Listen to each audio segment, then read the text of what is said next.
উপস্থিত সম্মানিত মুসল্লিয়ানে কেরাম, এই সুন্দর পৃথিবীর চারদিকে যা কিছু বিরাজমান, আমরা যা দেখছি আর যা না দেখছি সব কিছুই মাখলুক। মানব দানব পশু পাখি পাহাড় পর্বত তরুলতা, চন্দ্র সূর্য গ্রহ নক্ষত্র আসমান জমিন সব কিছুই অস্থায়ী। চিরস্থায়ী বলতে এখানে কিছুই নেই, আগেও এর কিছু ছিল না এবং অনন্তকাল এর সবকিছু থাকবে না।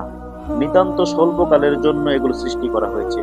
যিনি এগুলো সৃষ্টি করেছেন এবং পরিচালনা করছেন তিনি খালেক বা স্রষ্টা, তিনি হলেন আল্লাহ। আসমান জমিন সৃষ্টি করেছেন আল্লাহ, মানব দানব সৃষ্টি করেছেন আল্লাহ, পশু পাখি সৃষ্টি করেছেন আল্লাহ, জীব জন্তু সৃষ্টি করেছেন আল্লাহ, পাহাড় পর্বত সৃষ্টি করেছেন আল্লাহ, বৃক্ষলতা সৃষ্টি করেছেন আল্লাহ, চন্দ্র সূর্য সৃষ্টি করেছেন আল্লাহ, গ্রহ নক্ষত্র সৃষ্টি করেছেন আল্লাহ, নদ নদী সৃষ্টি করেছেন আল্লাহ, সাগর মহাসাগর সৃষ্টি করেছেন আল্লাহ। এক কথাই যাবতীয় বস্তুকে অনিস্তিত্ব থেকে যিনি অস্তিত্ব দান করেছেন তিনি হলেন আল্লাহ। সুবহানাল্লাহ। পবিত্র কালামে পাকের মধ্যে আল্লাহ পাক রব্বুল আলামিন বলেন, যালিকুমুল্লাহু রাব্বুকুম, তিনি আল্লাহ তোমাদের পালনকর্তা, খালিকু কুল্লি শাই, সব কিছুর সৃষ্টিকর্তা।